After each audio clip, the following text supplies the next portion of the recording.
کہ صحابہ کرام کا معمول تھا.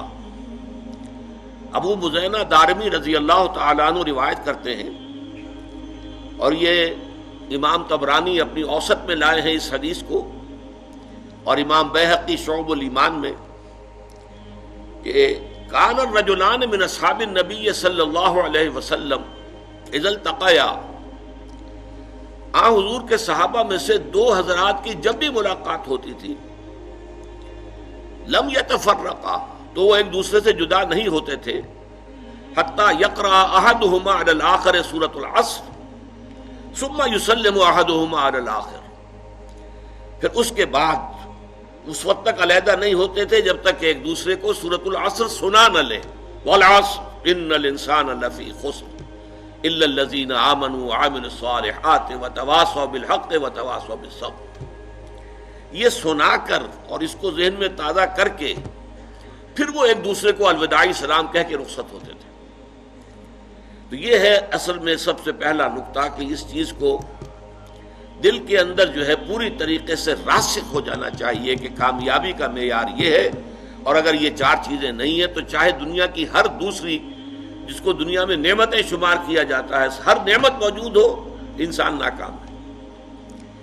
دوسری بات جو اس سے پہلے بیان ہو چکی ہے کہ یہاں جو انداز اور اسلوب بیان ہے اس سے معلوم ہوتا ہے کہ یہ کامیابی کے کم سے کم لوازم ہیں.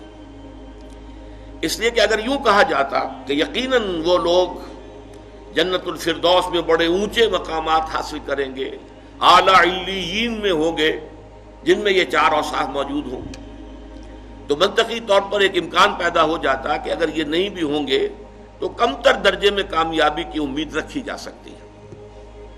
یہاں اسلوب بالکل مختلف ہے. والعصر ان الانسان لفی خسر الا الذین آمنوا وعملوا الصالحات وتواصوا بالحق وتواصوا بالصبر. زمانے کی قسم تمام انسان خسارے میں ہیں، ٹوٹے میں ہیں، تباہی اور بربادی سے دو چار ہو کر رہیں گے، سوائے ان کے کہ جن کے اندر یہ چار شرطیں پوری ہو جائیں. یہ گویا کہ جب کہ میں نے ایک کالج میں تقریر کی تھی تو میں نے کہا تھا طلبہ کی مناسبت سے کہ یہ پاس مارکس کی بات ہو رہی ہے، یہ فرسٹ ڈویژن سیکنڈ ڈویژن یا ڈسٹنکشن کی بات نہیں ہو رہی. یہ تو در حقیقت محض خسارے سے بچنے کے لوازم ہیں. تیسری بات ہے جو اہم ترین ہے، یہاں جو چار چیزیں لوازم نجات کی حیثیت سے بیان ہوئی ہیں، ایمان، عمل صالح، تواصی بالحق، تواصی بالصبر، یہ چاروں لازمی ہیں. ایک خاص بات نوٹ کیجئے کہ اکثر و بیشتر قرآن مجید میں ایمان کے ساتھ صرف ایک لفظ آتا ہے، الا الذین آمنوا وعملوا الصالحات. سورۃ التین میں بھی ہے، والتین والزیتون وطور سینین وہذا البلد الامین لقد خلقنا الانسان فی احسن تقویم ثم رددناہ اسفل سافلین الا الذین آمنوا وعملوا الصالحات. یہ آمنوا وعملوا الصالحات آپ کو قرآن مجید میں سینکڑوں جگہ ملے گا. اب یہاں دیکھیے کنٹراسٹ کیا ہے.